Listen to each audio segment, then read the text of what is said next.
নমস্কার বন্ধুরা, আজ তৈরি করব তুলোর মতন সাদা নরম তুলতুলে সফট কেক, যে কেকটা মুখে দিলেই মিলিয়ে যাবে আর এর যেমন স্বাদ তেমন গন্ধ। এই কেক তোমরা যদি একবার তৈরি করে খাও বন্ধুরা, আর মনেই করবে না যে অন্য কেক তৈরি করব আর অন্য কেক খাবো। এতটা সুস্বাদু হয় এই কেকটা খেতে। তো চলো রেসিপিটা শুরু করা যাক। আশা করি অনেক বেশি মজার লাগবে তোমাদের। তো এটা তৈরি করতে তেমন কিছুই লাগবে না, একটা লেবু, একটা ডিম আর একটা কাপ, ব্যাস। কাপটা অবশ্যই ঠিকঠাক রাখবে, সমস্ত উপকরণ একটা কাপ মেপে তোমরা তৈরি করবে। তারপরে প্রথমে আমি নিয়ে নিলাম কি একটা বাটি নিয়ে ডিমটাকে আগে আলাদা করে ভেঙে নিলাম, কারণ অনেক সময় ডিমটা কিন্তু নষ্ট পড়ে। তো এই সমস্ত কাজের সহজ করার জন্য একটা মিক্সি জার কিন্তু অবশ্যই নিতে হবে, তাহলে খুব তাড়াতাড়ি তোমরা যেটা 10 থেকে 15 মিনিট ধরে ফেটাতে হবে সেই ফেটানোটা মাত্র 2 মিনিটেই হয়ে যাবে। হাফ কাপ তেল, একটা ডিম, হাফ কাপ চিনি আমি মিক্সি জারে দিয়ে নিলাম। এইবার হচ্ছে যে লেবুটা নিয়েছিলাম সেটাকে মানে উপরে যে সবুজ খোসাটা আছে ওটা এর মধ্যে দিয়ে দেবো। তো এটা দেওয়ার সময় একটু খেয়াল করবে বন্ধুরা, উপরের যে সবুজ অংশটা সেটাই কিন্তু দেবে, কোনোভাবে যেন সাদা অংশটা এর মধ্যে না যায়, তাহলে কিন্তু তেতো হয়ে যাবে। উপরের সবুজ অংশটা দিলে খুব সুন্দর একটা ফ্লেভার হবে।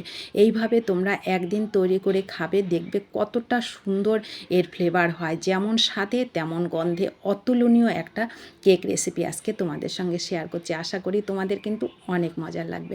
তো মজার লাগলে অনেক অনেক শেয়ার করবে, আর কেমন লেগেছে কমেন্ট করবে, আর ভিডিওটিতে লাইক করতে কিন্তু ভুলবে না। অবশ্যই একটা লাইক করবে, পরবর্তী রেসিপি তৈরি করতে অনেকটা উৎসাহিত করে তোমাদের একটা লাইক। তো দেখো আমি লেবুর খোসাটা দিলাম, পরিমাণ মতো লবণ দিলাম, তারপরে একটু ঘুরিয়ে নিলাম 2 মিনিট। যে লেবুটা নিয়েছিলাম সেই লেবুটার আমি কিন্তু 4 ভাগের 1 ভাগ লেবুর রস ওর মধ্যে দিয়ে দিয়েছি, খুব সুন্দর ফ্লেভার হবে তাহলে। তারপরে দেখো আমি 1 কাপ দুধ নিলাম, ওই দুধের হাফ কাপ এর মধ্যে দিয়ে দিলাম, দিয়ে আরও 2 মিনিট আমি ঘুরিয়ে নিলাম। কত সুন্দর দেখো আমার ফেটানোটা কিন্তু হয়ে গেল, যেটা 10 থেকে 15 মিনিট ধরে আমার ফেটাতে হতো সেটা মাত্র 2 থেকে 3 মিনিটে আমার রেডি হয়ে গেল। এইবার একটা বাটিতে আমি মিক্সি জার থেকে নিয়ে নিলাম, এখানে দিয়ে দিলাম শুধু 1 চামচ মতন বেকিং পাউডার, বেকিং সোডা দেওয়ার কোনো দরকার পড়বে না। এইবার ওই কাপেরই আমি 2 কাপ মতন ময়দা দিলাম। এবার যতটা আরও হাফ কাপ যে দুধটা ছিল সেখান থেকে আরও হাফটা আমি দিয়ে একটু ফেটিয়ে নেব আগে, যদি দরকার পড়ে বাকিটাও দিয়ে দেবো। তো দেখো ঘনত্বটা অনেকটাই বেশি, যার জন্য আমি বাকি দুধটাও কিন্তু দিয়ে দিলাম। দিয়ে এবার খুব সুন্দর করে এটাকে ফেটিয়ে নিলেই রেডি হয়ে যাবে দারুণ স্বাদের কেকের ব্যাটারটা। তো দেখো ব্যাটারটা একটু খেয়াল করলেই তোমরা বুঝতে পারবে, যারা নতুন আছো তারা প্লিজ একবার এইভাবে তৈরি করবে, মাপটা ঠিকঠাক রাখবে, দেখবে নো ফেল রেসিপি হবে তোমাদের কাছে। তো দেখো কত সুন্দর ব্যাটার, এই ব্যাটারটা অবশ্যই কিন্তু রাবারির মতন ব্যাটারটা অবশ্যই তোমরা তৈরি করবে।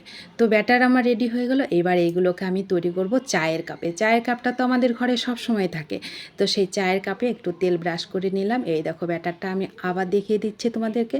তো দেখো ব্যাটারটা এবার আমি হাফ করে, মানে কাপের হাফ করে ঢেলে নেব, কারণ এটা অনেকটা ফুলকো হয়, তার জন্য আমি দেখো প্রত্যেকটা কাপের মধ্যে হাফ করে ব্যাটারটাকে ঢেলে নিয়েছি।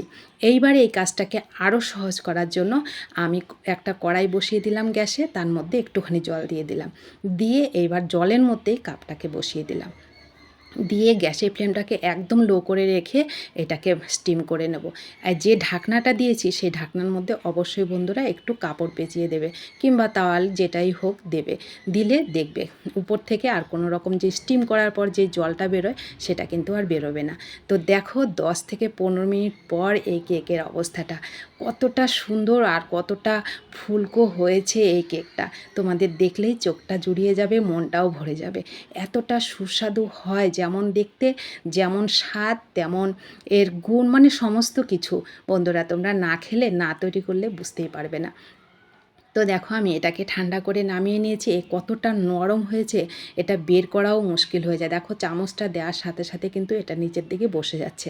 তো কেমন লেগেছে তোমাদের কাছে কমেন্ট করতে কিন্তু ভুলবে না। যারা নতুন আছো, কেক তৈরি করতে পারো না, তারা একবার অবশ্যই অবশ্যই এইভাবে তৈরি করে দেখবে, একদম নোভেল রেসিপি তোমাদের কাছে হবে।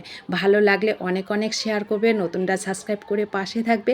যারা আমার পাশে সবসময় আছে তাদেরকে আমার অসংখ্য অসংখ্য ধন্যবাদ। সকলে ভালো থেকো, সুস্থ থেকো, ধন্যবাদ।